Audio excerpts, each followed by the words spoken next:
Committee on Oversight and Government Reform will come to order as previously ordered. The presiding member is authorized to declare recess at any time.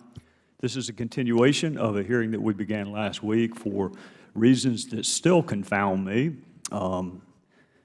Today's witness was not here last week. I think it would have been more convenient for you, and I know it would have been more convenient for the members, but I don't run the department. So for whatever reason, you weren't here last week, you're here this week. With that, I'm going to have to administer an oath because that is what we do for all witnesses. So if you would please stand and raise your right hand.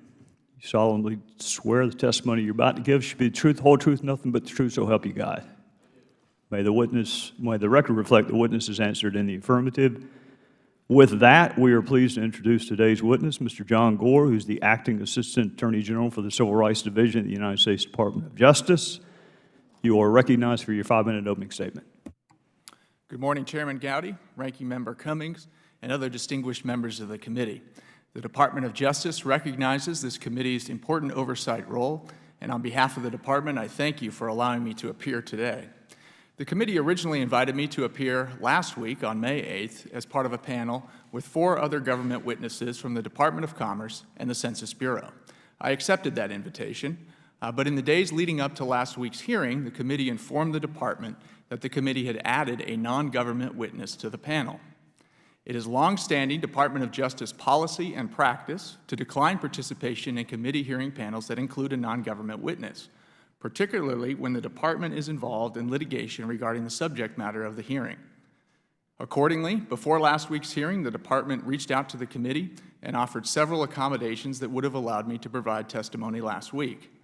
Those accommodations included moving the non-government witness to a separate panel, allowing me to submit written testimony and written responses to questions for the record, or postponing the hearing.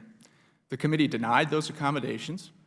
The Assistant Attorney General for Legislative Affairs, in consultation with department leadership, then made the decision on behalf of the department that I would not appear at last week's hearing. After further consultation with the committee this week, the department has decided that I would appear voluntarily today without any non-government witnesses and without the committee issuing a subpoena. The Department of Justice is resolutely committed to the full, robust, and even-handed enforcement of the nation's civil rights laws and to free and fair elections on behalf of all Americans. The department's mission is to ensure that all Americans have a full and equal right to vote, regardless of race, color, language, or military service.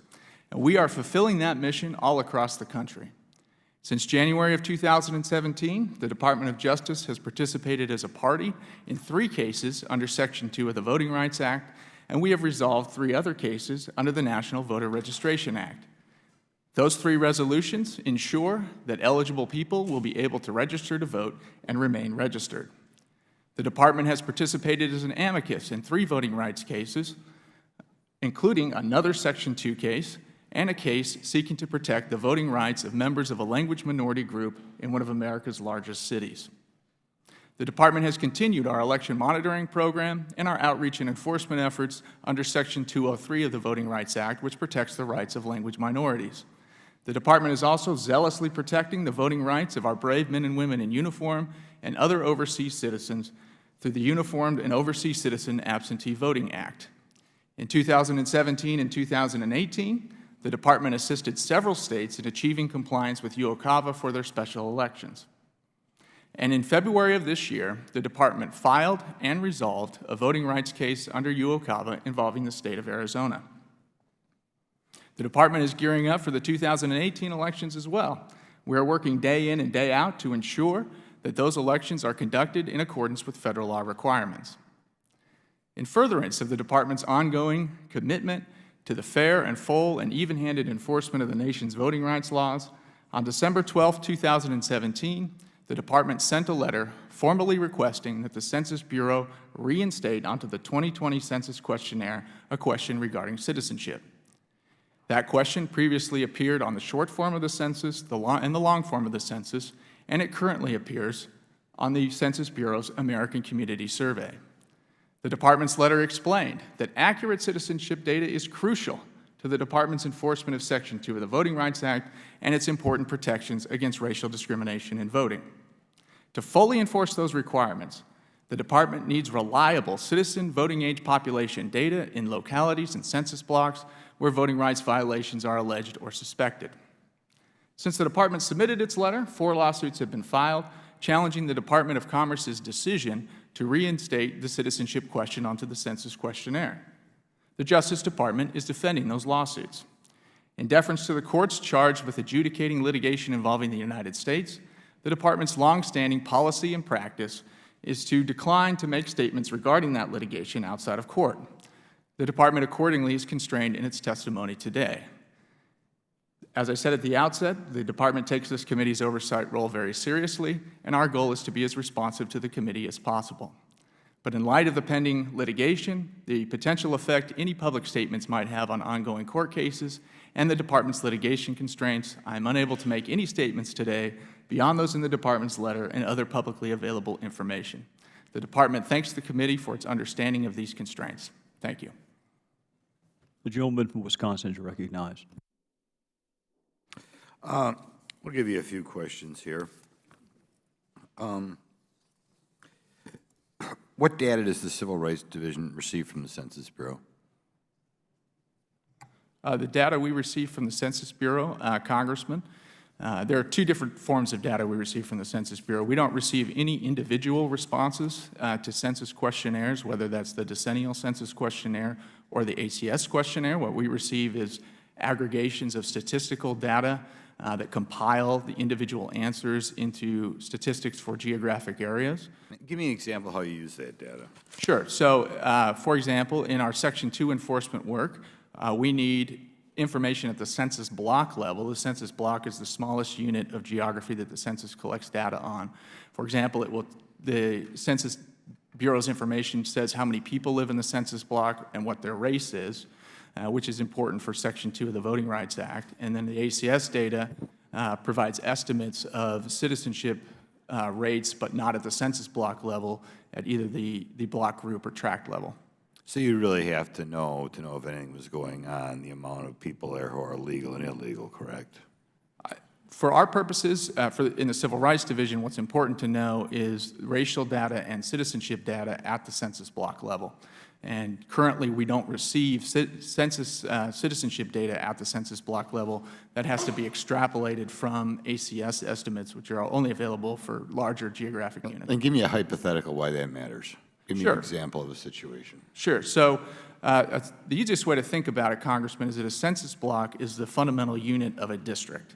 And so we know just how big is the census block? Maybe, I'm sure it varies greatly, but It does vary greatly. Think about it as maybe a city block or a suburban block, and the population of census blocks can vary all across. 10 houses maybe. Could be. Could be a single apartment building. Yep. And what a redistrictor has to do is collect a number of census blocks to form a district. And so the census block information gets aggregated up to the district level, and that's how you know how many people are in the district for one person, one vote reasons. It's how you know the racial composition of the district for voting rights reasons as well. And so the citizenship data is crucial because in many Voting Rights Act cases, you need to know citizenship rates to understand whether the district is performing for a particular minority group. I'm trying to think how it would even come into play. Let's pretend we got a block of 10 houses, and in those 10 houses there are 23 adults, and 5 of them are illegal, and I really don't like, I hate the idea of labeling people by race, because I think there are other ways to label people, but I guess that's what we're obsessed with here. And let's say of those 23 people, 6 people are a minority, of which 2 are the illegals and 4 are citizens. What do I do with those data? How would that possibly come into play? What are you going to do with that data? Sure. Thank you, Congressman. Thank you for your question. What we would do with that data is we would analyze the district to determine whether it complies with Section 2 of the Voting Rights Act or suggests a Section 2 violation in that geographic area. How would it comply or not comply? Section 2 requires, it prohibits what's called vote dilution. And so in certain circumstances, Section 2 requires redistrictors to draw districts that have a majority of a minority group within the district that can elect its candidate of choice. That's a fundamental protection of Section 2 of the Voting Rights Act. So once you've put together the census blocks and aggregated the census block information on the district level, you know whether you have a Section 2 district or a Section 2 problem, because it may be that a map drawer has split the minority group into 2 different districts or has otherwise manipulated district lines to violate Section 2. Just a second, and I know you're not the one who drafted the law. Isn't there an assumption there, a little bit of an assumption, that people, when they go to the polls, rather than being, I would argue, intelligent people and voting on people's candidates' opinions on transportation or education or taxation or whatever, that people are expected to vote for people by race? I don't believe that's an assumption.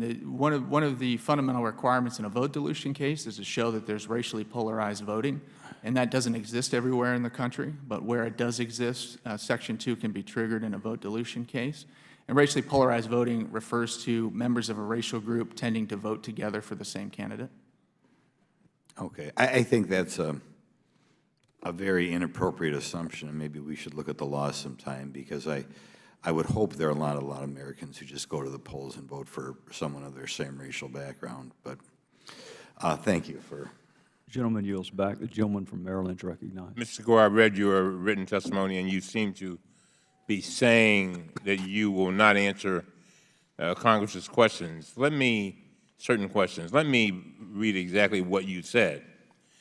I will be, quote, I will be unable to make any statements today beyond those in the Department's letter or other publicly available information.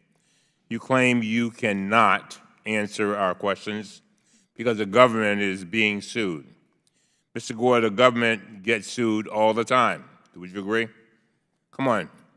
Yes, all the time. I would agree. Are you really suggesting that this committee's jurisdiction ceases to exist because you happen to be involved in litigation with another party? Congressman, what I'm here to say today, thank you for your question, by the way. Sure. The Department does take very seriously this committee's oversight role, but it's the longstanding policy and practice of the Department not to comment on litigation outside of court. Mr. Gore, the state of New York has sued the government. The state of California has also sued the government.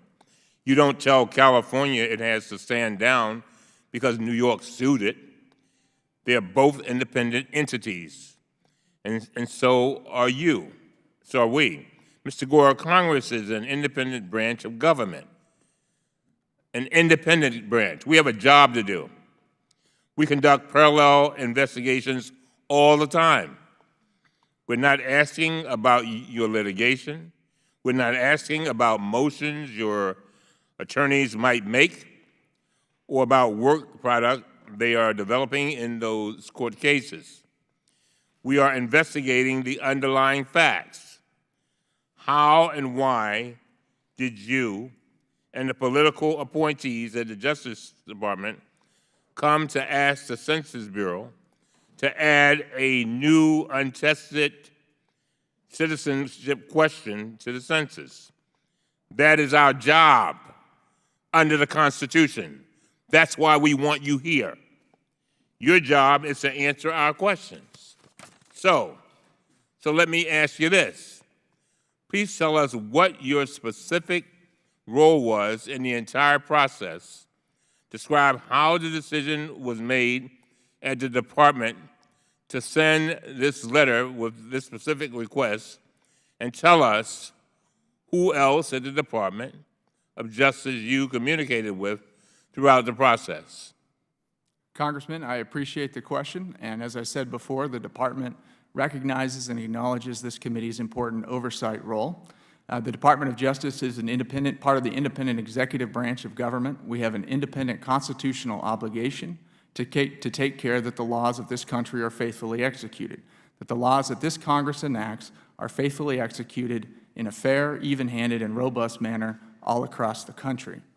As part of fulfilling that mandate, the Department of Justice has a longstanding policy of maintaining confidentiality in its deliberations and its decision-making in order to facilitate robust, open discussion of decisions before they're made, so that people can express their viewpoints, so that decision makers can make the best possible decisions they can make.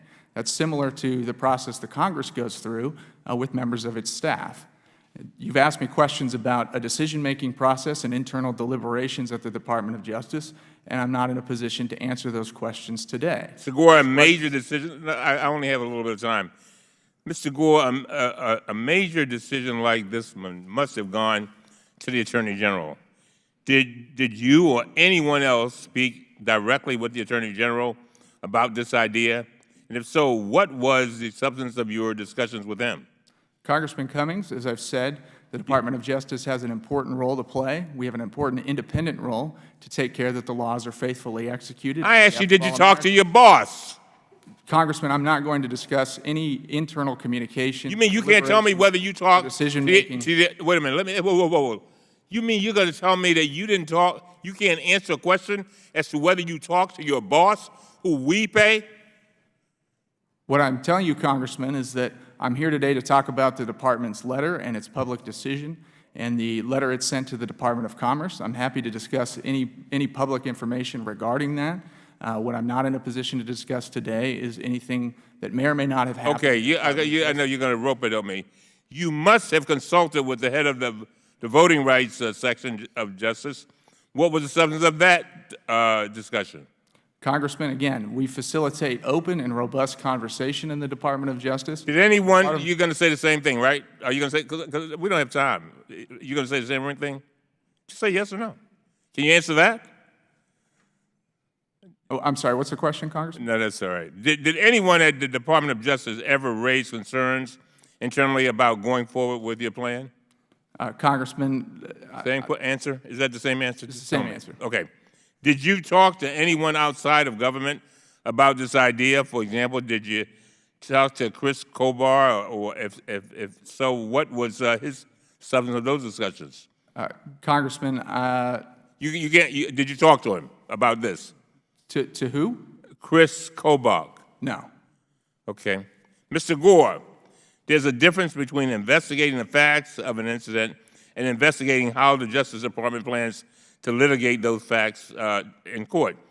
We're only asking about the first. Will you or will you not answer these questions in full? Congressman, I stand by my answers. One last thing, Mr. Chairman, with your indulgence. You say you cannot answer our questions because you are worried about inconsistent statements. Is that basically what you're saying? That's part of the concern, Congressman. Okay, that's fine. Just tell us the truth. That's all I want is the truth. You have that obligation every time you appear before any judge. You have that obligation right now, right here, and you're not going to answer. Is that right? I'm answering truthfully, Congressman. This is the Department's longstanding policy and practice. Thank you, Mr. Chairman. Thank you for your indulgence. Gentleman yields back. The gentleman from Alabama is recognized. Thank you, Mr. Chairman. One of my concerns about this whole issue of how we count the census and have a distinction between counting people who reside in an area versus those who are citizens, I think is very important in the context of apportionment. After the census, we're anticipating a number of states are going to lose representatives. Illinois will very likely lose multiple representatives: Michigan, Ohio, New York, Pennsylvania, West Virginia, Rhode Island, Alabama, possibly Minnesota. In the context of what we're trying to do with the census, obviously we've got to count everybody. We need to know how many people live within our borders. But in the context of apportionment, it seems to me it'd be extremely important to know how many of those who reside within our borders are citizens. Can you comment on that? Thank you for your question, Congressman. I think that is a very important question and a very important issue. It's not one that the Department of Justice has taken a position on. What our letter speaks to is our enforcement activities under Section 2 of the Voting Rights Act, not the separate question of how congressional seats are apportioned across the country under the Constitution. But with that in mind, though, I'm just trying to think about this in the context of what we intended with the Constitution and how our government functions. we are a nation of sovereign states who elect representatives to come to Washington to represent them. It doesn't impact how many senators we have, but it definitely impacts the number of members that will represent a state in the House of Representatives. It impacts federal funding for state projects. And I just want to know, I'm not sure that you can answer this, but I think it's important to kind of flesh this out in the context of all this, is that it seems to me to be, at its basis level, unfair for one state or two or three states to have, perhaps declare themselves sanctuary states, which I would think tends to attract people who are not citizens, and then have those people counted and then in apportionment actually have more representatives than a state that has among its population almost all legal residents. Just in a sense of fairness, it would seem that we need to know who are citizens and who aren't. I think you've raised several important issues in your question, Congressman. I'm generally aware that the Congress has enacted statutes that take citizenship into account for various federal programs. I don't administer those programs, and I don't know the specifics, and the Department hasn't taken a position on any of those programs. We've explained why we think this data is necessary or would be preferable to have through the census at the census block level for our Voting Rights Act enforcement. But I think you've raised several good questions that the Congress should deliberate on and make an appropriate decision on its own. Well, we take very seriously the voting rights. No one eligible to vote should be denied their right to vote. I don't think we take it seriously enough when people cheat in elections. When people who are not eligible to vote, when the dead vote, for instance. There are a lot of jokes about that in certain parts of the country. But I think we also have got to look at it. Again, I'm going to keep pounding on this because I think that this is important. And it in no way diminishes the potential for people who are not here legally or who are not citizens having the opportunity sometime down the road to become citizens and be legitimately counted for apportionment purposes. But I think there's a fundamental problem that we need to address here particularly with some states that are giving sanctuary to people who are here illegally, in violation of federal law, by the way, and then have those people counted and it have an impact on apportionment. And then you have a number of states losing representation in Congress for various reasons. Alabama is not a state that's losing population. Our population has increased, but we very likely will lose a representative. And I just think, Mr. Chairman, that's a major problem that I think we need to address. Thank you for you being here, Mr. Gore, and for responding to my questions. I yield back. Gentleman yields back. Would the chairman entertain an inquiry? Pardon me? Would the chairman entertain an inquiry? Sure. It has been asserted that the Department of Justice has a longstanding policy not to cooperate with respect to documents involving deliberative process. Is it an accurate recollection by this member that when, for example, we conducted the Fast and Furious investigation, we in fact received many documents that reflected the deliberative process of that Department of Justice, and that, as a matter of fact, the Department of Justice cooperated with the provision of such documents, that there is, in fact, precedent?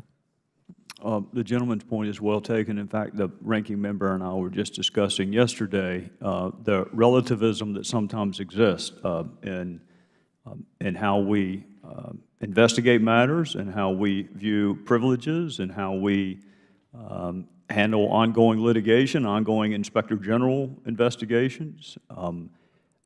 What I can tell my friend from Virginia is, while I am happy to make a Department of Justice witness appear, I cannot make that witness talk.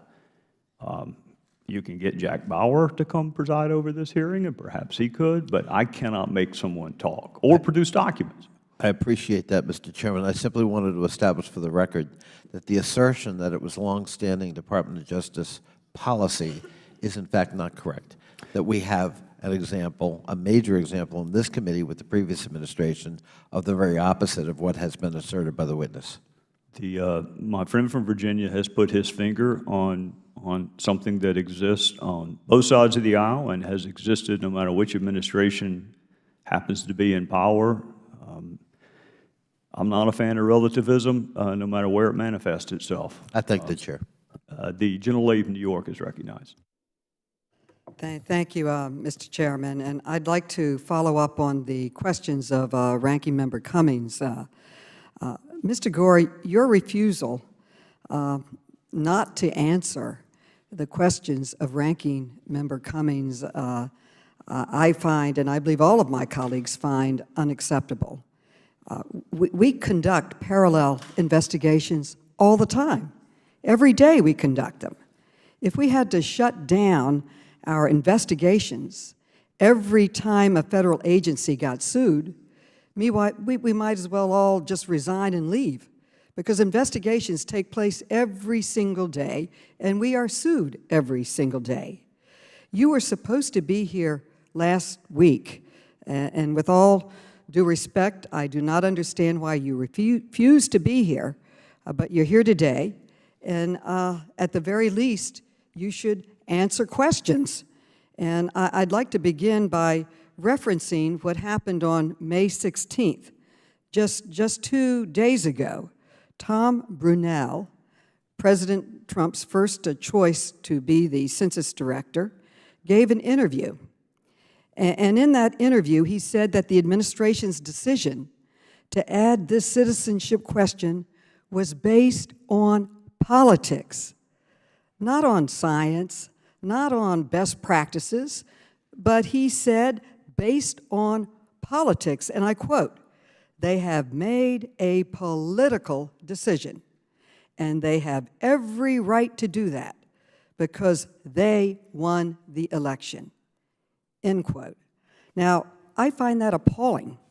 He is basically admitting to politicizing the census, and it contradicts the wording of our Constitution that says every person should be counted. So, Mr. Gore, I want to know everyone who had a role with you in this deliberation and this decision, both inside the Department of Justice and outside of the Department of Justice. Thank you for your question, Congresswoman Maloney. Let me just... Well, will you give us the names today? Let me reiterate what I said in my opening statement, which was that I accepted the committee's invitation to appear last week, and it was only after the committee added a non-government witness to the panel and denied the accommodations that the Department of Justice requested that the department made the decision that I would not appear last week. And I'm happy to be here today and answer your questions. Let me speak to the issue about Mr. Brunel for just a moment. I can't speak for Mr. Brunel, but as you point out, Mr. Brunel is not a member of the Department of Justice. He is not a government official in this administration. He doesn't speak for the Department of Justice. He doesn't speak for the Civil Rights Division, and he doesn't speak for me.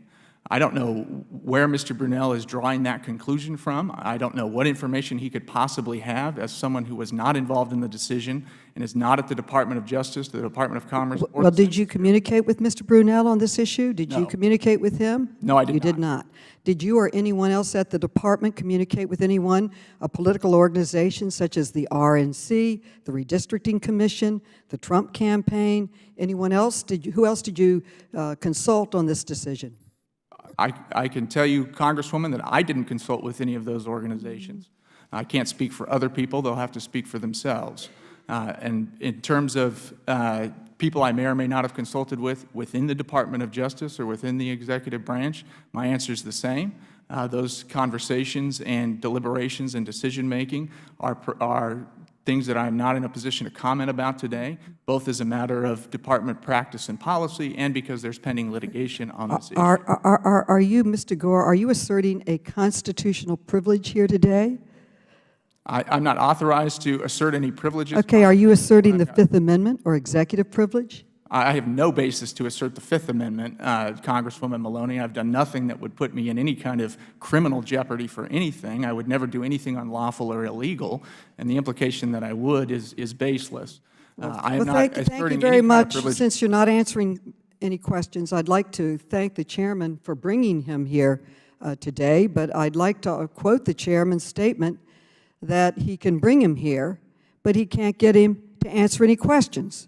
So, Mr. Chairman, I have a motion, and with all due respect, I should have done this last week.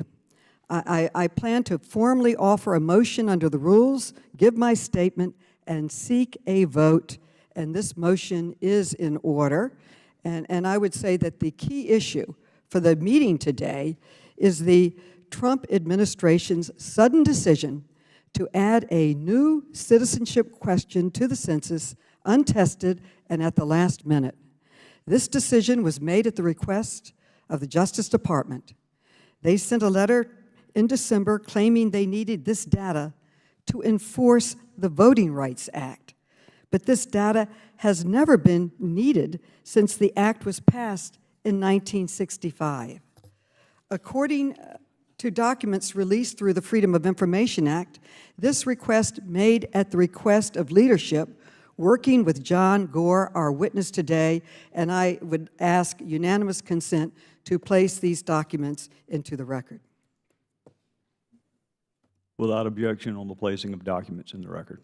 So Mr. Gore is the acting head of the Justice Department's Civil Rights Division for the Trump administration. Now, you are the acting head of the Department of Civil Rights Division, but I don't know of any record of yours in this area. But I do know of the record where you defended Republican state redistricting plans, including one dismissed for racial gerrymandering. He also defended a voter purging effort that violated the National Voter Registration Act.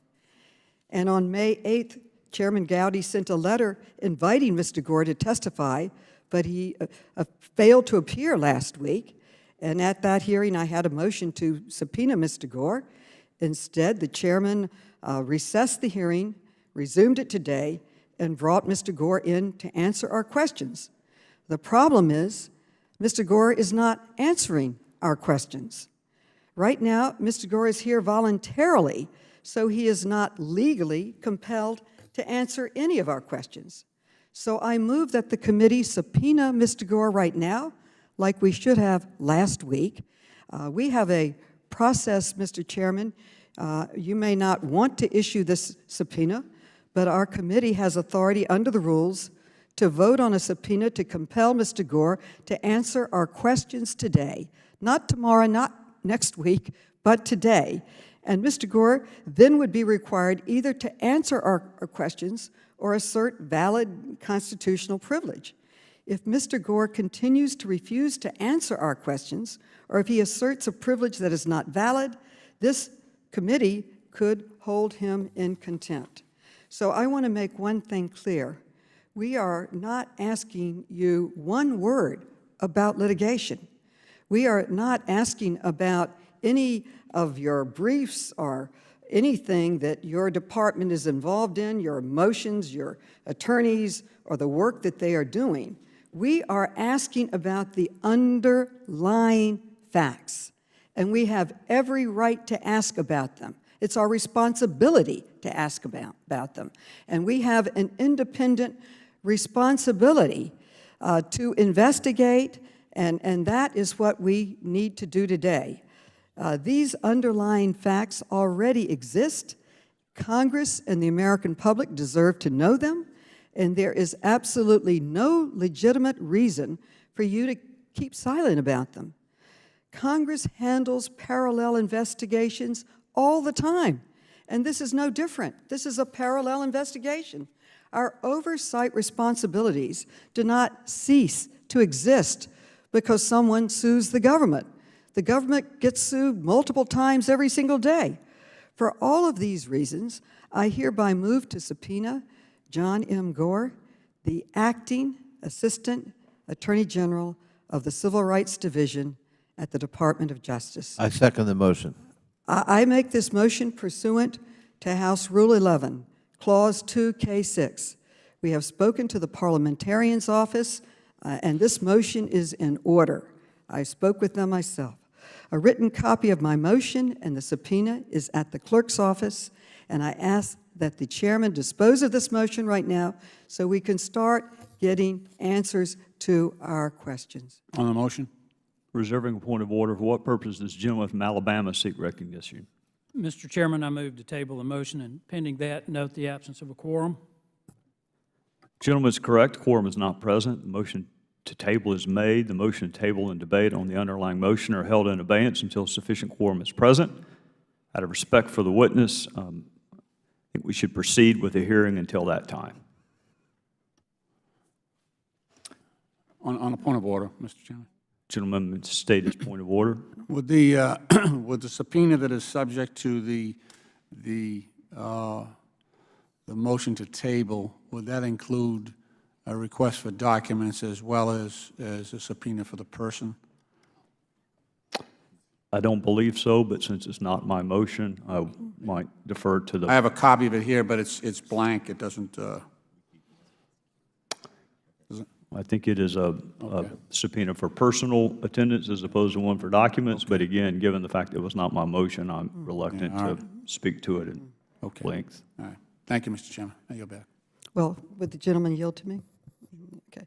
Thank you. With all due respect, Mr. Chairman, we have a number of members here. We would like to have our questions answered, and to delay this, to table it, to postpone it, it makes absolutely no sense.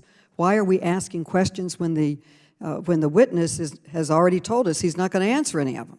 So it seems like we should address the subpoena. It's ready to go. We talked about it last week. You said he'd getting him in. He's in. It's not your fault, but he's refusing to answer questions.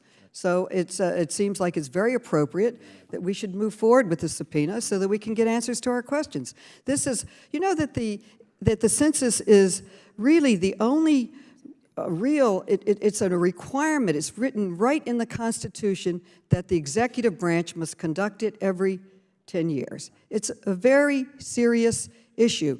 It is the basis of our democracy, our representation. It makes the decision on the distribution of really over, I'd say, $700 million in federal funds every year. It's a very, very critical issue. And we deserve to have our answers today, and I respectfully request that the chairman move forward with the subpoena request. And I yield back.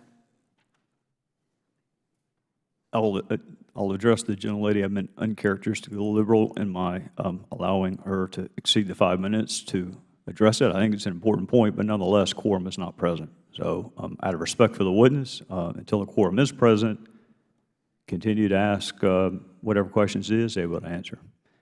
And with that, I would recognize my gentleman from Virginia, Mr. Connolly. Thank you, Mr. Chairman. I would say to my colleagues on the other side of the aisle, while I respect the right of my friend from Alabama to move to table a motion to subpoena, you will significantly cloud the legacy of this committee in asserting the principle of accountability and the separate but co-equal branch of government role. I sat here and watched the Fifth Amendment rights of Lois Lerner be trampled upon. I sat here and watched the same committee want to censor the Attorney General of the United States because of their perceived view of lack of cooperation.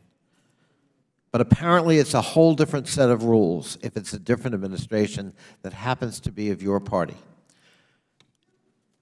And I just think that's a very sad day for this committee. Mr. Gore, let's stipulate you have respect for the committee, and let's just talk theoretically about process. I won't ask you questions about your deliberative process. I won't ask you questions about the topic you refused to testify about. You indicated that it was a passionate commitment on the part of the Department of Justice to see that the laws we passed were vigorously enforced. Is that correct? Yes, Congressman, thank you for your question. No, that's all right. I will stipulate you are grateful for all of our questions. Would you concede, of course, we have an equal interest in the vigorous enforcement of those laws? Yes. Yes. So, within reason, we have a right as a co-equal branch of government to inquire as to your efforts to vigorously enforce the law. Is that not fair? Yes. And is it your position that the Department of Justice unilaterally can decide when to cooperate with this co-equal branch of government in the exercise, constitutional exercise of its oversight responsibilities? I don't believe I've said that or No, I taken that didn't. position. I'm trying to extend the logic of your assertion about what you will and will not testify to. Is it, I'm probing that, where are the limits on that? In this case, you argue in a novel way that litigation is such a barrier. Pending litigation on a matter precludes your ability to cooperate with us on our oversight of the vigorous enforcement of a particular law. Is that not correct? Isn't that your assertion? What I've said today is consistent with department policy and No, practice. Litigation, we'll Congressman, stipulate your assertion of consistency. I'm trying to understand the principle behind it. there are a couple of You're asserting that the Department of Justice gets to make rules with respect to your cooperation on our legitimate constitutional oversight role when it chooses, and one of those limitations is pending litigation. Pending litigation is a limitation in these circumstances. Other limitations include the need for the Department of Justice to facilitate open and robust discussion before decisions are made. For that reason, the Department does not talk about deliberations or privileged conversations that might happen in an attorney-client context. And Mr. Gore, if we decide we don't agree with you, if the Congress decides your assertion is in fact an encroachment on our ability to function constitutionally in our oversight responsibility, what remedy do you understand we have to dispute and to seek adjudication of that difference? Congressman, I've not studied the issue, and I cannot take a position on that on behalf of the Department of Justice. It is our ability to issue a subpoena, is it not? We could subpoena you. It's my understanding that the committee has subpoena authority. And what is your The understanding of limits the of that penalty? authority? And what is your understanding of the penalties that flow from non-cooperation with the subpoena issued by the United States Congress? Again, Congressman, I've not studied the issue, and so I don't have a view one way or the other as to what the penalties are that are either prescribed by law or would be appropriate in any particular instance, and I can't engage in a hypothetical on that. It's not hypothetical.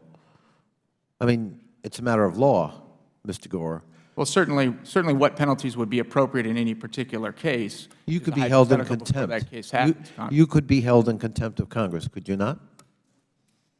Me personally? Yes. I'm not currently under a subpoena, Congressman. No, I understand. I'm but generally if- aware that individuals Mr. can Gore, be held in Mr. Gore, let's not contempt. play games. I said one of the remedies available to us is a subpoena. You agreed with that. I do agree with that. And if you did not cooperate with that subpoena, remember I began by saying we're going to have a hypothetical conversation because you don't want to talk about the specifics. So hypothetically, Congress could hold you in contempt if you did not comply with the subpoena. Is that not correct as a matter of law? I Is believe it not that's correct. Congress's? I believe that's correct as That's a matter right. of law, Congressman, and I'd be happy to talk about specifics of the Department's letter or other publicly available information, and I've answered several questions today to that And effect. you've barely answered any questions, Mr. Gore. I haven't been asked very many questions about publicly available information, Well, Congressman, and I'd be happy to answer all of them. because the Congress can decide what levels of inquiry and what layers of inquiry it wishes to pursue, Mr. Gore. You don't get to delineate that. We decide that. And you can decide whether to cooperate or not, and we can decide whether we can compel your cooperation. And that's what we're about to debate, I hope. Your lack of cooperation is very concerning, because The census is actually stipulated in the Constitution of the United States. And I at least, hopefully you and I would agree on this, that we need full cooperation with the census in order to get a full picture of the country and in order to fairly adjudicate issues like representation here in the Congress, the allocation of federal funding for lots of programs. A lot is at stake. Would you not agree? I do agree with that. So we do have cause, legitimate cause, to be concerned on a bipartisan basis about how the census is conducted and whether any additions or subtractions from the questions asked in the census could materially affect cooperation with the census, both in cost and in accuracy. Is that not a fair concern? Gentleman's time has expired. To the extent a question was asked, you may answer it. The Congress generally does have an important oversight role to play in ensuring that the total enumeration of the census is accurate and done in a cost-effective manner. Thank you, Mr. Chairman. The gentleman from Virginia yields back. The gentleman from Arizona, Dr. Gozar, is recognized. Mr. Gore, does the Department of Justice and Civil Rights Division have a memorandum of understanding with the Census Bureau and the Department of Commerce to receive this data? That's a good question, Congressman, and I don't know the answer to it. Are we able to get that outline, that MOU? Again, Congressman, I don't know whether an MOU governs that relationship or if it's governed by some other provision of law, so I don't know. Would you submit that to us once you find out? I can't make that commitment today, Congressman, because I don't know what it is. Are there any other privacy or other restrictions indicating how the data may or may not be used? In fact, there are, Congressman. There are all kinds of restrictions on how the census data is used, and that's a message that's been consistent from the Department of Commerce and the Census Bureau throughout its decision to reinstate this question on the 2020 Census Questionnaire. By law, the Congress has enacted laws that prohibit the disclosure of individual responses to the census. So we would not see that information. It could not be used in any kind of immigration enforcement proceeding by the Department of Justice or any other department. The only data that's made available to us is aggregate statistical data covering census blocks in larger geographic areas. Individual responses are not provided to us. Those are kept confidential by the Census Bureau, and I understand that every employee who sees them agrees to some non-disclosure agreement and can't disclose those responses for the rest of their life. So that's an important point again. So I'm going to ask that question again so you can repeat that so everybody can hear that. Any question in regards to citizenship that is answered in regards to the census, could it be used by any law enforcement agency or judicial proceeding by the government? It could not be used. My understanding of the law, Congressman, is it could not be used in any immigration enforcement proceeding. It could not be used. I believe that those, it's my understanding that the individual responses stay at the Census Bureau. I know what we receive in the Civil Rights Division is only aggregate statistical data, and all of those individual responses are protected by law, and the confidentiality and privacy of individual responses on the census is protected by an act of Congress.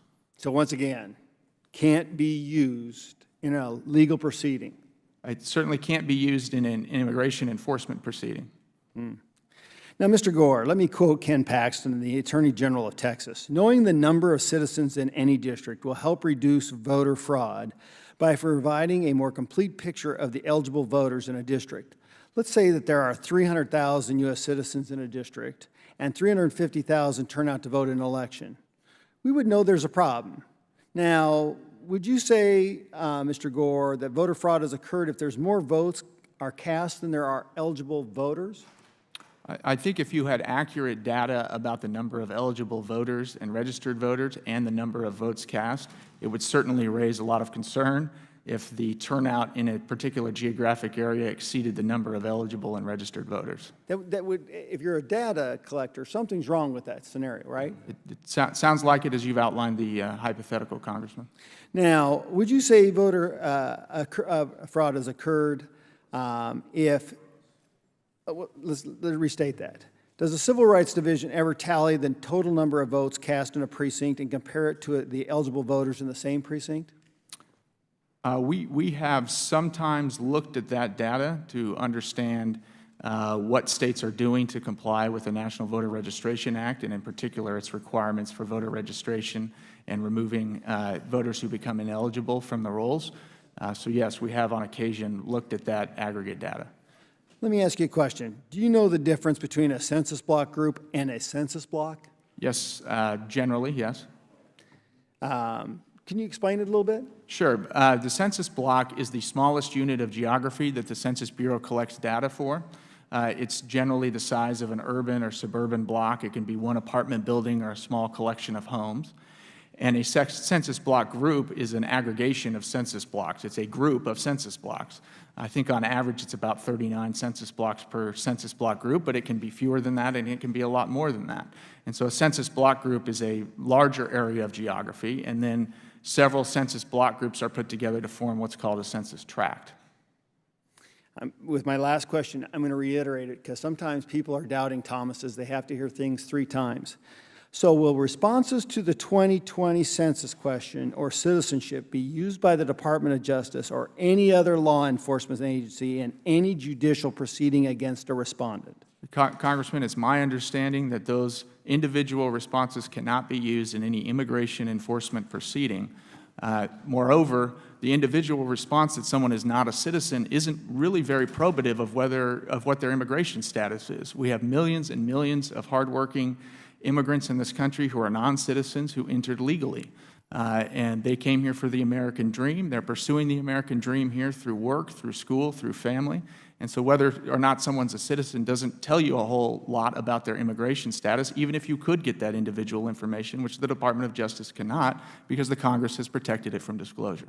Thank you, Mr. Gore. I yield back. The gentleman yields back. The gentleman from California, Mr. Gomez, is recognized. Thank you, Mr. Chairman. Welcome, Mr. Gore. Let's just get into the questions real quick. Mr. Gore, did the Department of Justice express the need for citizenship data when the Census Bureau last conducted its content review? I'm not sure when the Census Bureau last conducted its content review, It was, Congressman. well, that was a no, but I'll give you the answer because it was last spring, and then they had the content review draft in November, but that's a no. Let's move on. The DOJ says it needs citizenship data to better enforce the Voting Rights Act. When was the Voting Rights Act enacted? 1965? Yeah, correct, 53 years ago. Was a citizenship question included in the 1970, 1980, 1990, 2000, or 2010 census? Short form, across the board, not the long form, and not the American Community Survey. It was not included in the short form those years. It was included in the long form from 1970 to 2000. Thank you. The answer was no. Since the enactment of the Voting Rights Act, the DOJ has not deemed it critical to include a citizenship question on the short form, the entirety of the census. So, Mr. Gore, why did the DOJ why didn't the DOJ make this request in previous years, and what urgent reasons arose between 2016 and 2017 that required a last-minute change? Congressman, thank you for your question. I was not at the Department of Justice in that prior time frame, so I can't speak to why or why not certain decisions might have been made by the department at that time. The letter that the department sent to the Census Bureau laid out the position of the Department of Justice today and why the census data information would be more suitable and more appropriate for Section 2 enforcement. Okay. Let me just be clear, Congressman. There's no dispute that the Department of Justice needs citizenship voting age population data to enforce Section 2, or that it needs that data at the block level. And our letter explains why hard count census data would be better suited for that purpose than the ACS. It's easier to use because it's already available at the block level. Mr. Gore, but it's more accurate because it's a hard count and not an extrapolation. The point is that not having that data, right, did not undermine any lawsuit that was brought by the Department of Justice and the Voting Rights Act. So if you didn't really need it, right, to uphold, nobody said, hey, you didn't have the citizenship data at the block level, so, you know, your argument is weak. Then no one's ever said that. So let's move on. Well, Mr. Gore, would the Department of Justice mission be compromised if the citizenship questions were not added to the 2020 census? Well, Congressman, what I can say is that we have been making do with the available data, which is the ACS estimates and extrapolations down to the block level, in addition to other data. The Department of Justice has You not know brought a what? case. Can you answer that question real quick? Would the mission be compromised if the citizenship questions were not added? As I've said, we Yes, are able. yes or no? We, I'm going to reclaim my time because I'm running out of time right now. Would the DOJ be unable to enforce the Voting Rights Act without this data? Without accurate citizenship data, yes. And as I said, we have made do with the data that's available. So the DOJ hasn't been able to enforce the Voting Rights Act for the past 53 years.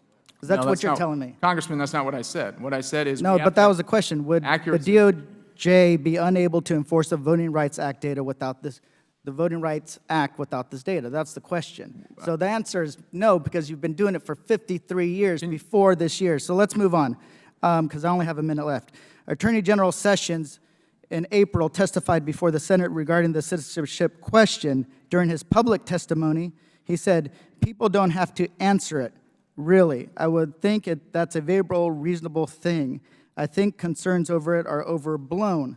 Mr. Gore, is the Attorney General encouraging people not to respond to the census or the citizenship question? Congressman, perhaps what the Attorney General was referring to is the fact that the Census Bureau will count incomplete census questionnaires in the total enumeration.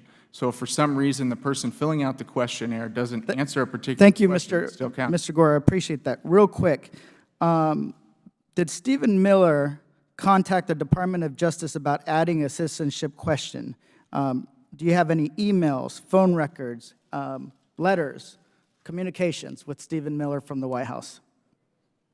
Again, I'm not going to get into any department communications or deliberations that may have happened in the executive branch or any decision. Thank you, about Mr. Gore. this or any other matter. Gentleman yields back. The gentleman from Michigan is recognized. Thank you, Mr. Chair. Thanks for being here today, Mr. Gore. Unfortunately, sometimes it degenerates here rather than ask questions, that the witness has become a piñata in order to make a political point, and in my opinion, today is an example of that. The importance of the census is making sure people are comfortable enough answering questions that their privacy is protected. They don't feel vulnerable. Otherwise, you have a real faulty census. So that's just questions about privacy. When was the last time the Department of Justice brought a case against someone for unlawfully disclosing information in violation of the privacy laws in Title 13, the census? Do you recall when the last time that was? I don't know. So you don't recall cases where suddenly people's privacy has been violated? I don't know of any. What are the penalties levied against people found guilty of violating Title 13 privacy laws? I've not studied the issue, Congressman. I don't know what those penalties are off the top of my head. Okay. Has the Department of Justice, in your knowledge, ever brought a case against a person for failing to complete the census and return it? I've not studied that issue, Congressman. I don't know. I'm not aware of any recent case in that regard. Looking forward to the 2020 census, does the Department of Justice have any enforcement plan for individuals failing to complete and return a census form? That would not be, any enforcement would not happen by the Civil Rights Division. So I'm not aware of one. I can't speak to whether there is one or not. What if a person leaves a blank question and returns it? What happens? That was the question I was just answering before. The Census Bureau does count incomplete questionnaires. So if a question is left blank or the answer is unintelligible for some reason, it's my understanding that the Census Bureau still counts that information on the questionnaire as part of the total enumeration. I asked it again because I'm not sure you got a fair opportunity to answer, which is why I repeated the question, because I didn't think you had a chance. You know, I'll honestly admit, I've done that terrible thing. I've left questions blank on the census, and no one knocked on my door. I didn't get a letter saying, why did you do such a terrible thing? So I appreciate your being here. I'll yield back, Mr. Chair, as I don't have a lot more to ask this gentleman. Would the gentleman yield? Would the I gentleman will yield the remaining yield back time? to the chair.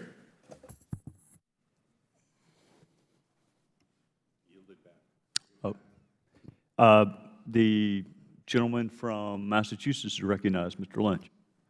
Thank you, Mr. Chairman. Mr. Gore, obviously the spirit in which we brought you here was one that's pursuant to congressional inquiry. The right of Congress to make inquiries and investigations into the executive branch, is a constitutional protection for the American people. And your position here is hostile to the protection of the rights of the American people, in my opinion. The United States Supreme Court has held in multiple cases that any congressional committee which is engaged in a legitimate legislative investigation need not grind to a halt because of an ongoing litigation or some distinct proceeding. So this is round one. This is round one. I think the American people, on this basis as well as others, will demand full exercise of their rights to be protected by Congress. Is there any basis in law in which you believe or you've been instructed that would prohibit you from participating and cooperating in this hearing?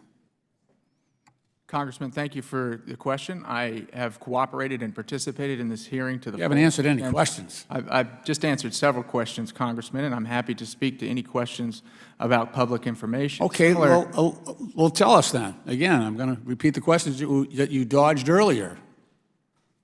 Who came up with this decision to add this question to the census? Congressman, the letter that the Department sent represents the Department's final decision and statement of position with respect to this issue. Similar to how a congressional staff works, you facilitate robust and open conversation with your staff, and decisions are made through an open and fair process. And that's what we do at the Department of Justice as well. So But the decision comes from a member. Certainly. And we're empowered. And so we're asking you, don't just push it off on the staff came up with this idea. Someone with authority in the Trump administration came up with this decision. Apparently, you're very embarrassed by it because no one wants to take credit for it. There has been nothing but obfuscation from the administration, including yourself, when we ask this question. We don't have the power to prosecute. We have the power to ask questions. And I believe the American people deserve those answers. Congressman, the Department of Justice laid out its position clearly in the letter as to why it was requesting this information. So this was... it described the reason we need that information for... This is Attorney General Sessions you're talking about.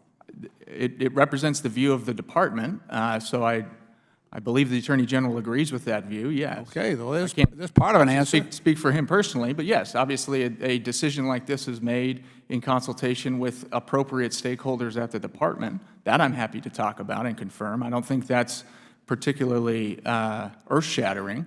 That's the process that happened. But yes, the letter represents the view of the Department, and the Department stands by that view.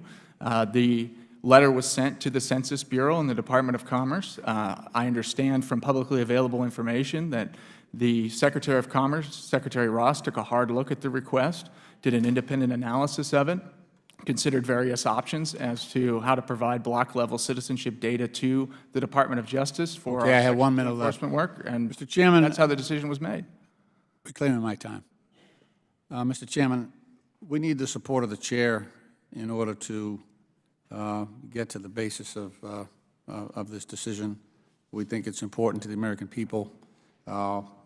Obviously, as the chairman, you have great sway under our system of rules on this committee, and I would hope that you would see clear to support this very reasonable request on the part of the minority members of this committee and support the issuance of this subpoena. With that, I yield back. The gentleman from Massachusetts yields back. The gentleman from California is recognized. Thank you, Mr. Chairman. Mr. Gore, I'm going to start off by admonishing you for not being here at the previous hearing. That was an error that likens back really to, harkens back to the last administration that showed a level of disrespect from the Department of Justice. And much of that continues today at the Department of Justice, where in case after case, we're not getting in a timely fashion information, and the highest level of classification is often being used as an excuse. And as we know, the highest level of classification in the Department of Justice is embarrassing. The last Attorney General before last actually claimed a privilege on what turned out to be text back and forth to his wife. So I hope that this is the last time that we have to have 2 hearings to get 1 hearing.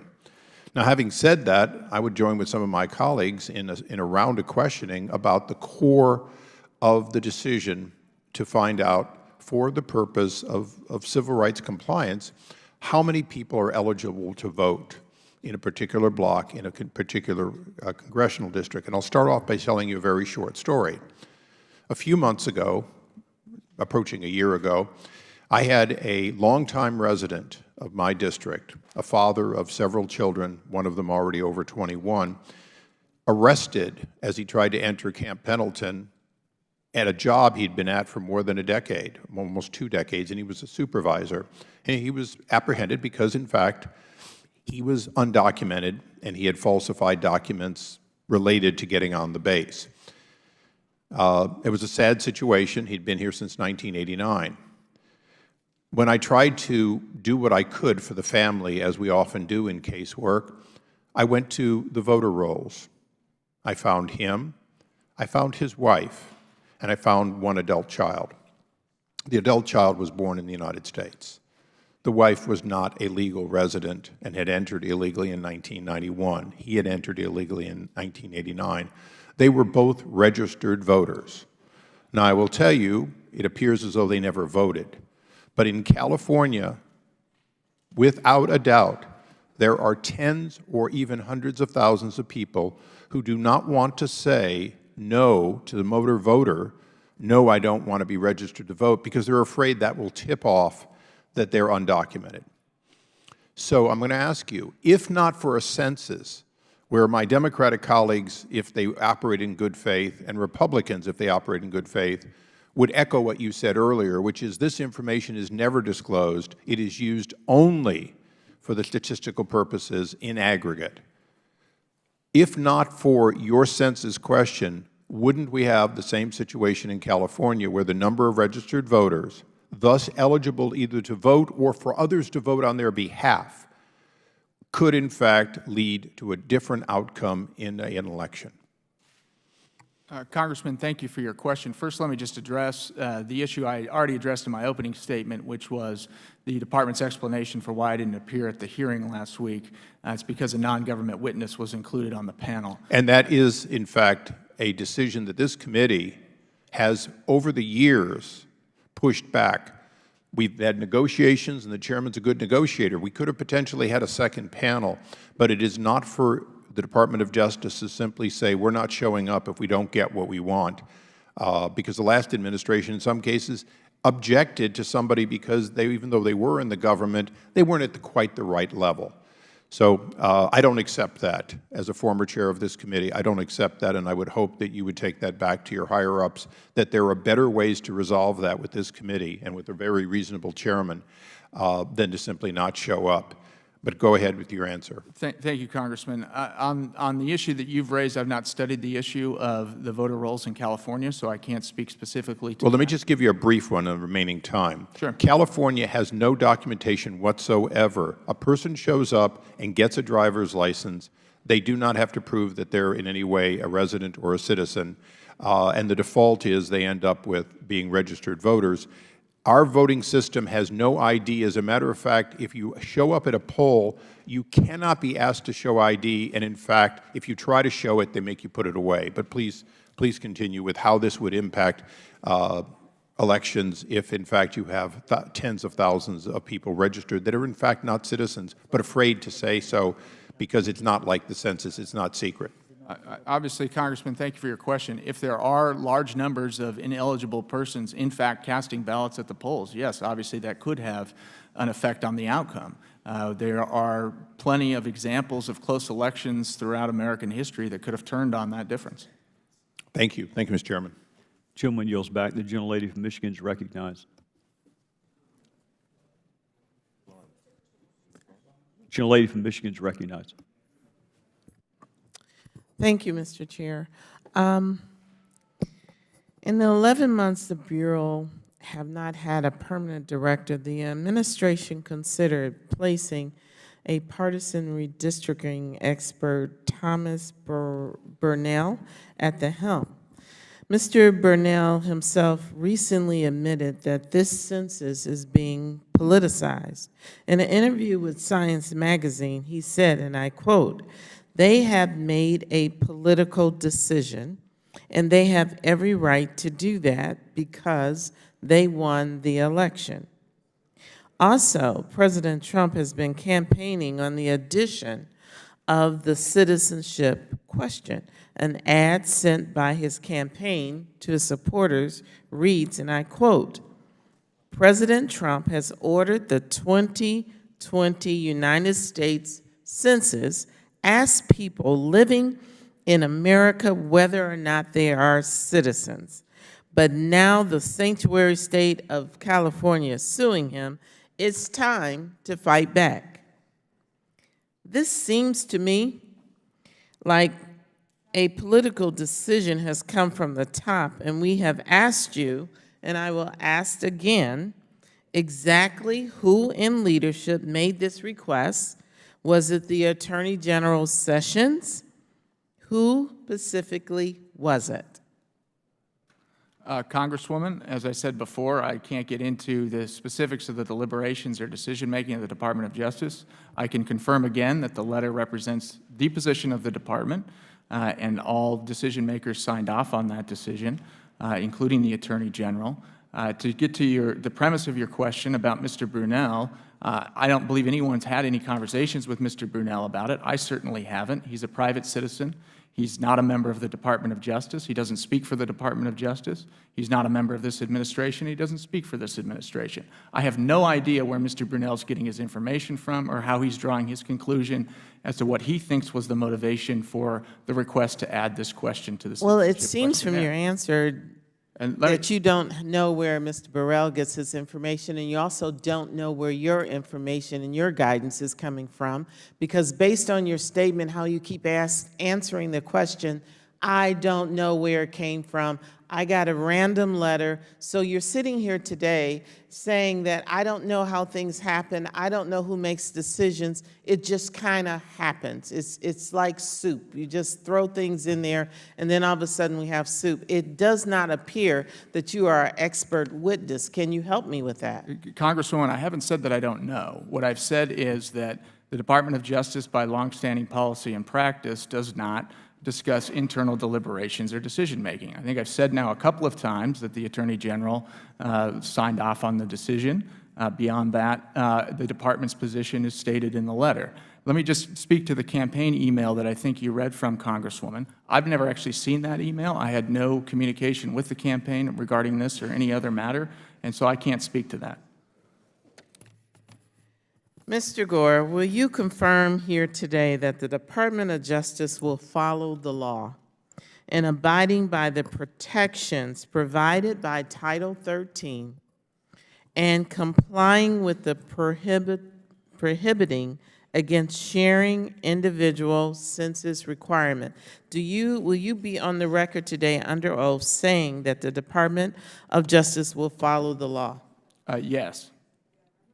So in any case, and I'll say this to our chair, I will let you know that the American Arab Association in my community has stated many of the members of the Arab American organization will undoubtedly refuse participation in 20 census, primarily out of fear and suspicion that by answering the citizenship question, they will be singled out. I am saying to this chair and to this body and to you, Mr. Gore, someone has been misguided. It is not good enough to make a decision and go forward when you know the consequences of it. You can say you don't know how you got here, but now that this is being proposed, it needs to be addressed. We have tried repeatedly to make you understand that the constituents of this country who the Department of Justice works for You're here because of the taxpayers paying your salary, sir, that you need to listen to the people. And this question, and I will repeat again, is not one that is serving the objective and the outcomes that we need for a census count in our country. I yield back. Gentlelady yields back. The chair will now recognize himself for questions. Mr. Gore, if I understand the argument correctly, both the asking and the answering of this question will help the department enforce the Voting Rights Act. That's correct. All right. So how has the failure to ask this question in the past hampered those efforts? Thank you for your question, Congressman.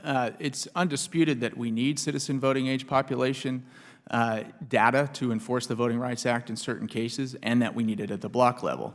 We so far have been making do with the ACS estimates and other sources of information to try to extrapolate down to the block level what the citizenship rate would be in a particular area. We already get total population and racial data from the census, so we have that information already. But we have to make an educated guess about what the citizenship rate is at the block level. And having it on the census would make it easier for us to use, and it would also make it more accurate, or at least that's the judgment of the Census Bureau. I'm aware of at least one case that was brought by a private plaintiff, the Benavides case in the Northern District of Texas, where that plaintiff wanted to rely solely on the ACS estimates to prove a citizenship rate, but the geographic area was too small for the ACS estimate to be reliable. So the court threw that case out and said that this data, this ACS estimate, it was a one-year estimate, and the area was fewer than 65,000 people, and the Census Bureau says that at that small size of a population, the ACS estimates just really aren't reliable, at least the one-year estimates. So for that reason, that particular Voting Rights Act case was thrown out by the district court. We'd like to avoid that fate. We'd like to be able to bring every Voting Rights Act case that falls within our statute. That's our mandate from the Congress, and that's what we would like to do. And so, particularly when you're dealing with smaller geographic areas and smaller numbers of people, the ACS estimates are not sufficiently reliable. At least in that case, we're held not to be sufficiently reliable. Well, Mr. Gore, that's why I foreshadowed my questions last week. I'm not trying to trick anybody, not trying to surprise anyone. I do think it's relevant whether or not past litigation has been impacted by the failure to include this information. You cited a case in Texas. Are there other instances where this information would have helped either a court or any other deciding tribunal litigate Voting Rights Act cases? I'm not aware of any other case that was actually filed in which that has made a difference. And I will say that, again, the other rationale is that the census data is a lot easier to use because it would already come in the right format. We wouldn't have to run any extrapolations from the ACS estimates to get down to the block level. And it would come as the same data set that redistrictors use all across the country to draw maps, which is the census data that they already receive to comply with the equal population requirements of the Constitution. Let me ask you a broader legal question. Who gets to decide whether or not a question is legitimate to include on the census form? Congressman, I believe that the Congress has left that decision to the Secretary of Commerce, if I understand the statute correctly, but I'm not an expert in that, and obviously I can't speak for Secretary Ross. What would the standard of review be? I think that's a very good question, Congressman. I think it's one that's at the heart of the litigation. I don't know what the answer to that question is, and I believe the litigation is largely going to be about that question. So if Secretary Ross wanted to include a question, what's your favorite movie, how would a court determine whether or not that was an appropriate question? I mean, I guess what I'm getting at is, what is the standard by which you judge the legitimacy of the inclusion or exclusion of a question on the census form? I think that's a very good question. It's probably better directed to the Commerce Department. I'm not involved in the litigation that's being handled out of No, but you're a lawyer, and you're familiar with the different standards of review and whether or not it's abuse of discretion, whether or not you have to have a reasonable public interest, whether or not you have to have a compelling public interest. I mean, you're familiar with all that. I am familiar with all that, Congressman. I don't know how all of that intersects with this particular case. And as I said, that matters in litigation, and those are questions that are all going to be presented in the litigation, and I think it would be inappropriate for me to speculate or comment on that today, since I'm not the department's representative in that litigation. Mr. Chairman, will you yield for a split second question? You don't, I mean, it's No, your prerogative. I'm trying to figure out what a split second is, but yes, I'm so- happy to, if you can keep to that Yeah. split second. Just to follow up, Mr. Gore answered to your question regarding the citizenship data, said he said that the Department of Justice is making do with the data that they're getting. But when he answered my question, he said they can't enforce the Voting Rights Act without citizenship data at the block level. Can you, it seems contradictory to me. Well, let me see if I can help you out. To the extent that there is any ambiguity in your answer to those two questions, would you like an opportunity to synchronize your answer? I would like that opportunity, and thank you, Congressman Gomez, for raising the opportunity for me. When citizenship rates are at issue, we need data at the census block level. We're currently making do with the data that comes from the ACS, which isn't at the census block level, but we use extrapolations to make an estimate of what's going on at the census block level. So yes, we do need data at the census block level. Yes, we are making do with the currently available data to draw estimates as to what's going on at the census block level, whether it's the ACS data or a surname registration data or something else. Our letter lays out why the hard count census data would be more appropriate for that function because it's a hard count and it would be simpler for us to use, and the Census Bureau believes it would be more accurate. Ms. Gore, I'm out of time, so I'm going to try to kind of harmonize, I think, the different perspectives of my colleagues.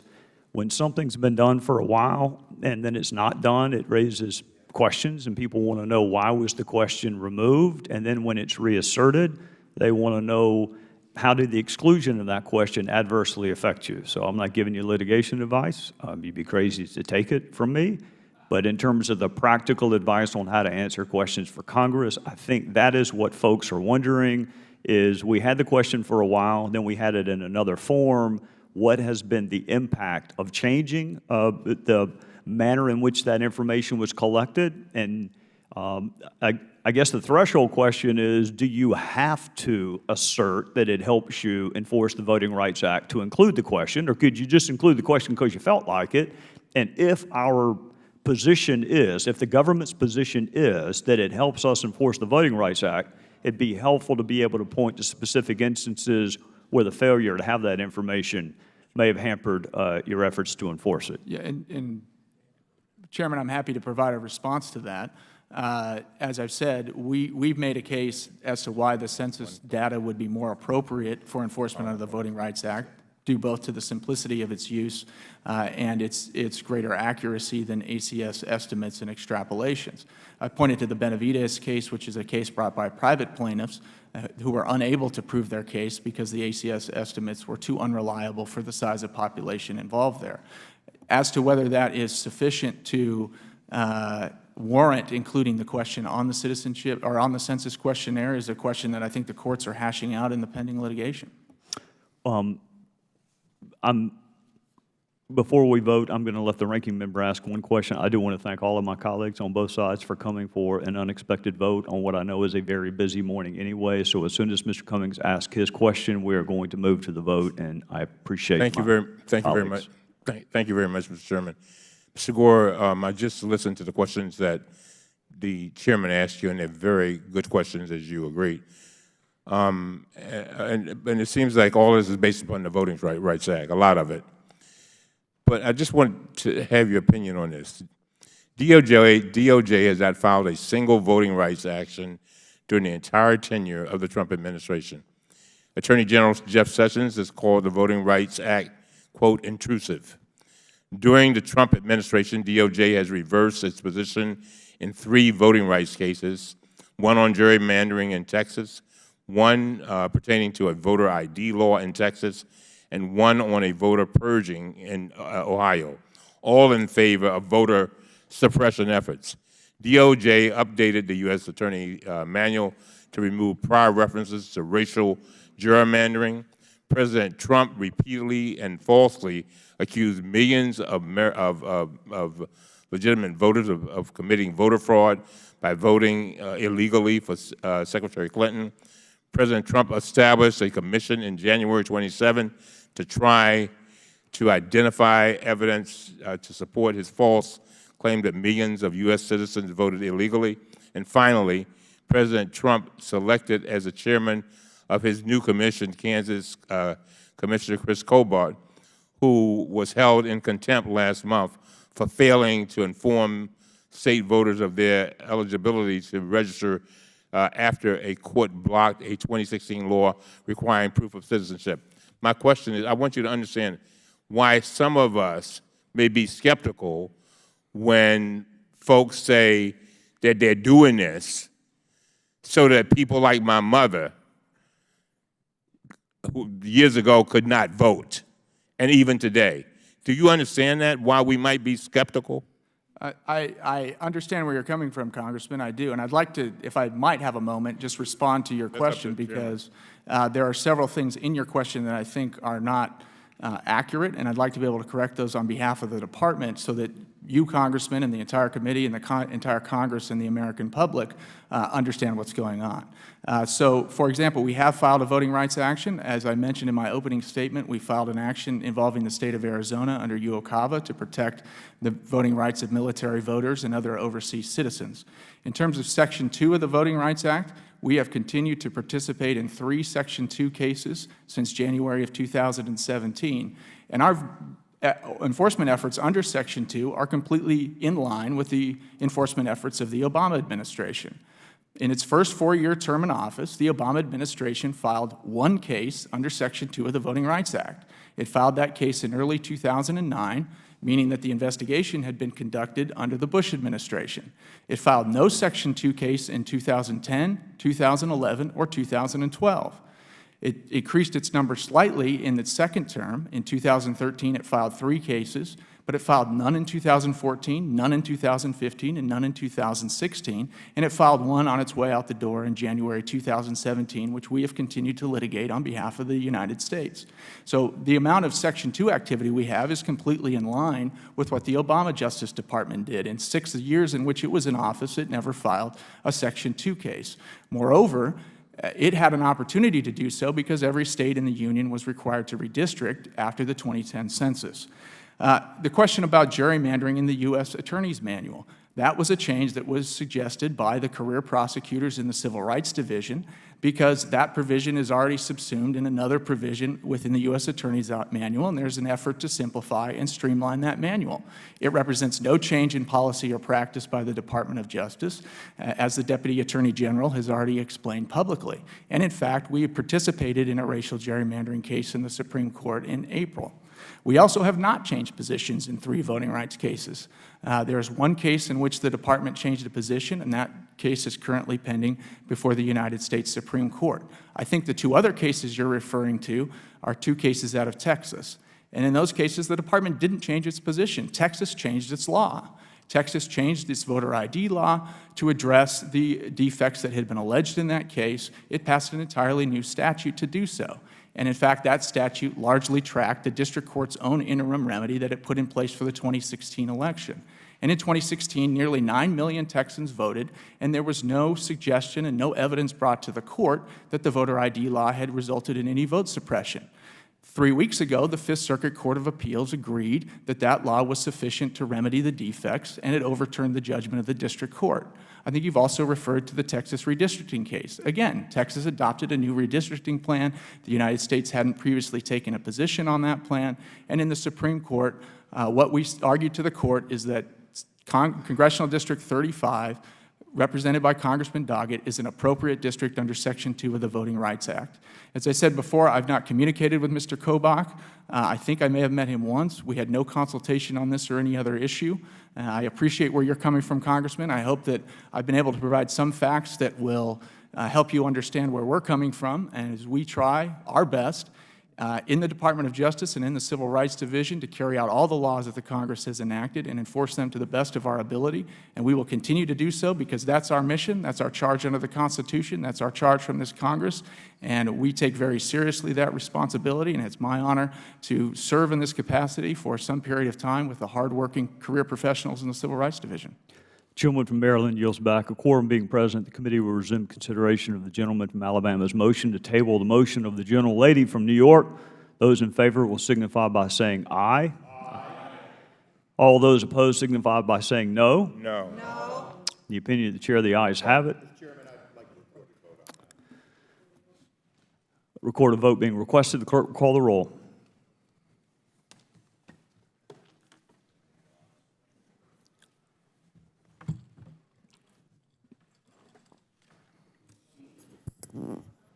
Mr. Gowdy? Yes. Mr. Gowdy votes yes. Mr. Duncan? Mr. Duncan votes aye. Mr. Issa? Mr. Issa votes yes. Mr. Jordan? Mr. Jordan votes yes. Mr. Sanford? Mr. Sanford votes aye. Mr. Amash? Mr. Amash votes yes. Mr. Gosar? Mr. Desjardins? Mr. Desjardins votes yes. Ms. Fox? Ms. Fox votes yes. Mr. Massey? Mr. Massey votes yes. Mr. Meadows? Mr. Meadows votes yes. Mr. DeSantis? Mr. DeSantis votes aye. Mr. Ross? Mr. Ross votes yes. Mr. Walker? Mr. Walker votes aye. Mr. Blum? Mr. Blum votes aye. Mr. Heiss? Mr. Heiss votes aye. Mr. Russell? Mr. Russell votes aye. Mr. Grothman? Mr. Grothman votes aye. Mr. Hurd?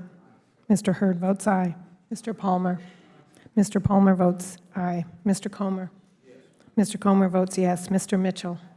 Mr. Mitchell votes aye. Mr. Gianforte? Mr. Gianforte votes yes. Mr. Cummings? No. Mr. Cummings votes no. Ms. Maloney? No. Ms. Maloney votes no. Ms. Norton? No. Ms. Norton votes no. Mr. Clay? Mr. Lynch? No. Mr. Lynch votes no. Mr. Cooper? No. Mr. Cooper votes no. Mr. Connolly? Nay. Mr. Connolly votes nay. Ms. Kelly? Nay. Ms. Kelly votes nay. Ms. Lawrence? Nay. Ms. Lawrence votes nay. Ms. Watson-Coleman? Mr. Krishnamurthy? Nay. Mr. Krishnamurthy votes nay. Mr. Raskin? Mr. Raskin votes nay. Mr. Gomez? Mr. Gomez votes no. Mr. Welch? Mr. Welch votes no. Mr. Cartwright? Mr. Cartwright votes no. Mr. Desaulniers? Mr. Desaulniers votes no. Ms. Plaskett? Mr. Sarbanes? Mr. Sarbanes votes no.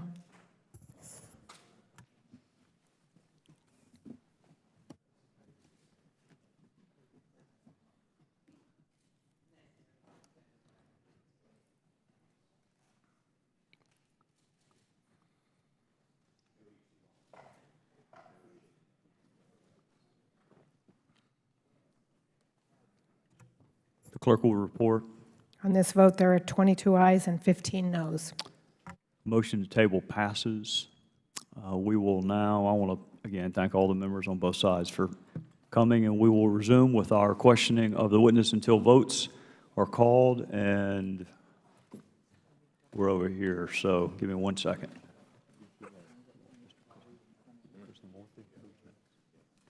The gentleman from Illinois is recognized. Thank you, Mr. Chairman. Good morning, Mr. Gore. Many individual citizens as well as non-citizens, including legal permanent residents, are fearful about giving their personal data to the government, particularly in the current political climate.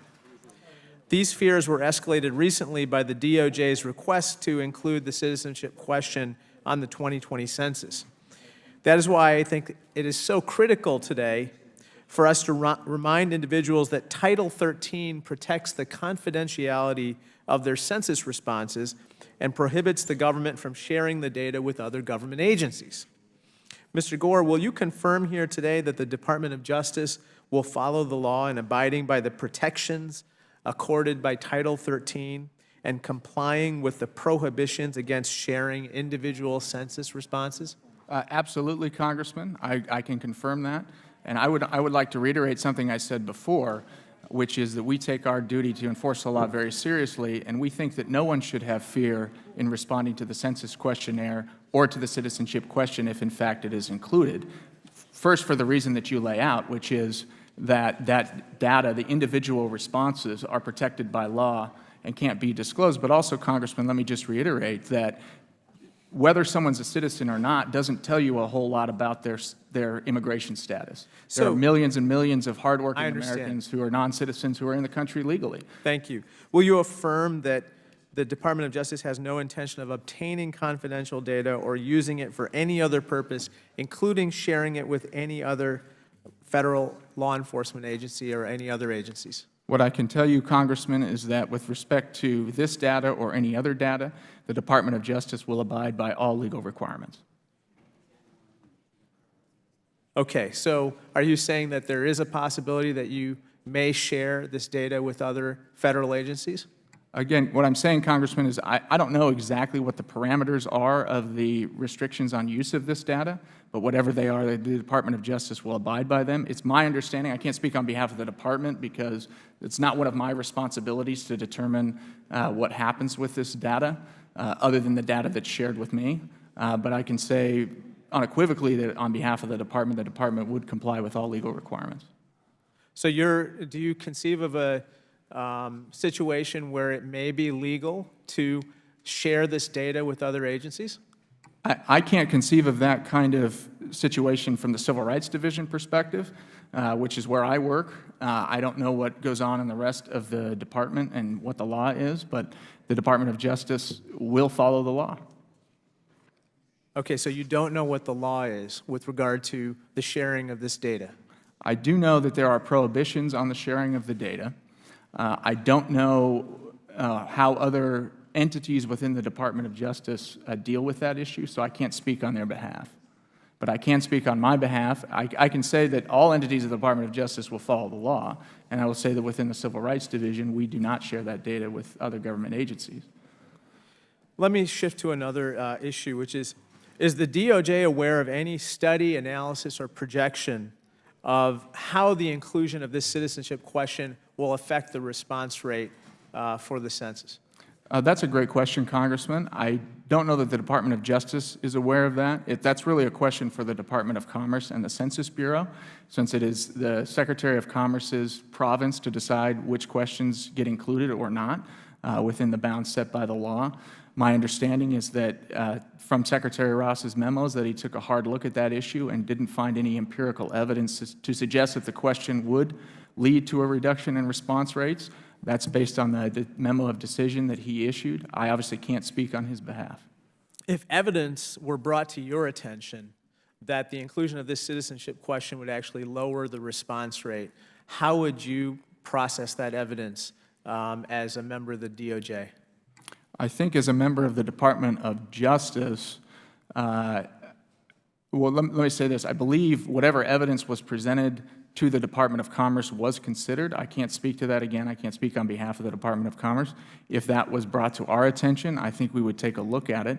We are not the decision maker with respect to whether questions are included on the census questionnaire or not. But let me ask you this. Well, thank you for saying that you would take a look at it. We intend to present you with that evidence. As the chief civil rights lawyer for the Department of Justice, if that evidence were to show a disparate impact in how minorities were counted for purposes of the census, would you then look at whether or not some kind of legal action would need to be taken with regard to the census? Gentleman's time has expired, but you may answer the question. I think we would take a look at it. I don't know whether legal action would be warranted, and I can't engage in a hypothetical of whether it would be. Great. We will present you with that evidence. Thank you. Gentleman yields back. The gentleman from South Carolina is recognized. Thanks, Chairman. But in fairness to my colleague from California, I don't think he finished his line of questioning. I'll yield my time to him. Thank you. And Mr. Gore, I'd like to pick up a little bit where I left off because I think this is extremely important.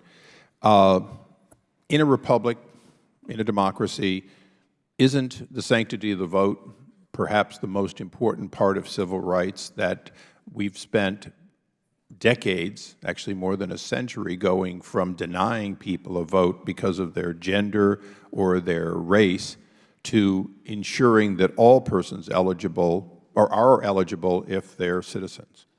Absolutely. So when you look at the other questions, have you looked at some of the other draft questions on the census? I have.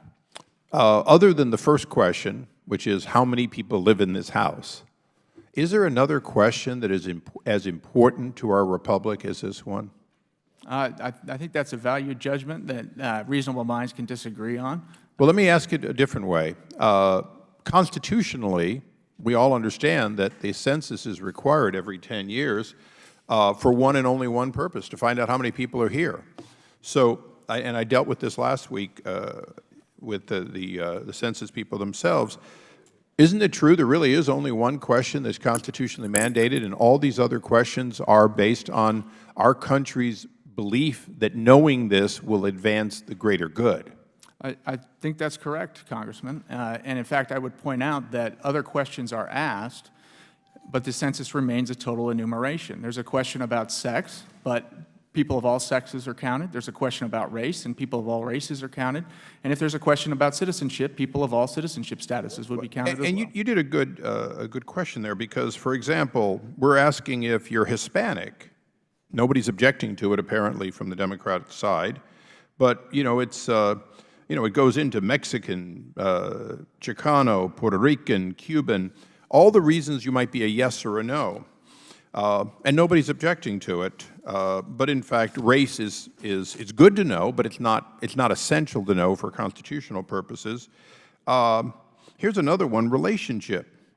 How is the person related to you? If you answered you had multiple.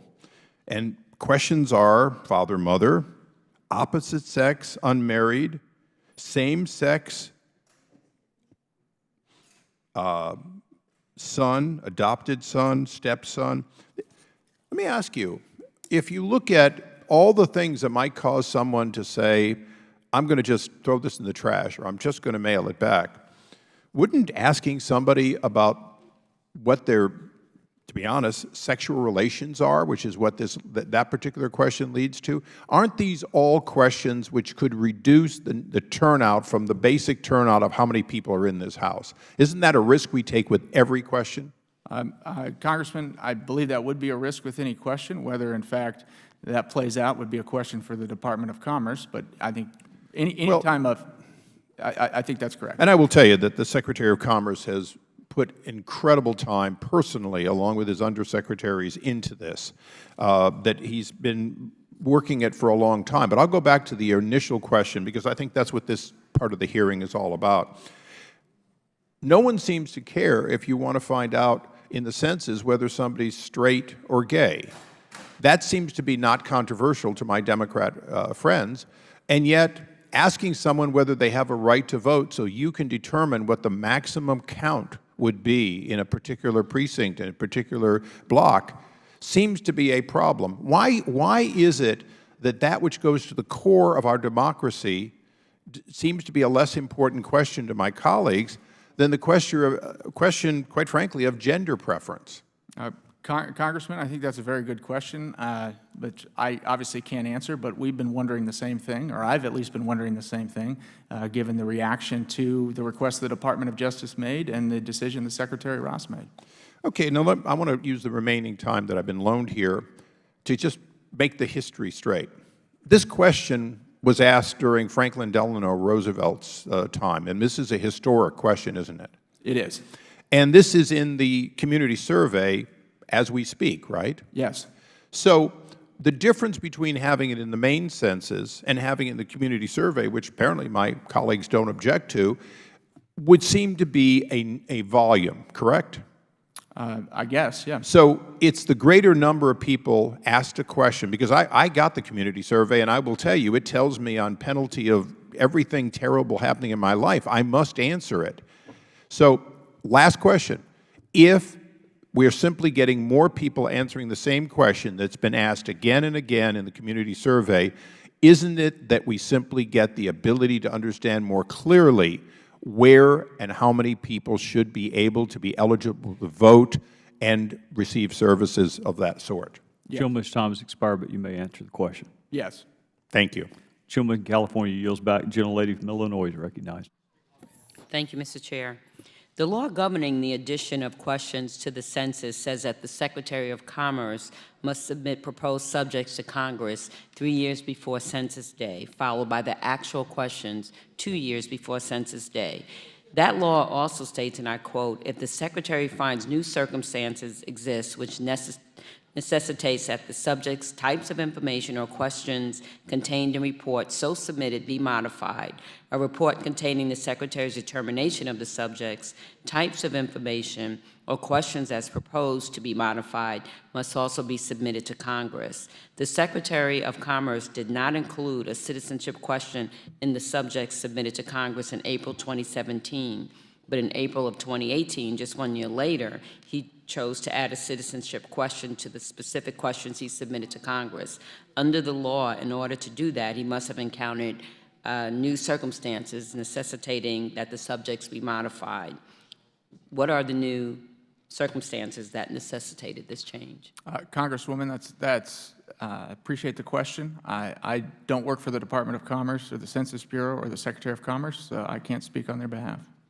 So you have no idea why this occurred? Why, I believe, based on publicly available information, that the Secretary of Commerce took a look at this in response to the DOJ request for the census block level citizenship data. Beyond that, I don't know what the thought process was because I don't work there and can't speak on their behalf. But what I just quoted from what I just quoted from the law, do you think he was in his purview to do that, or do you think he followed the law? I don't think it would be appropriate for me to answer that question because that question's in litigation. Okay. The Voting Rights Act has been in place since 1965. So has the census. They didn't change.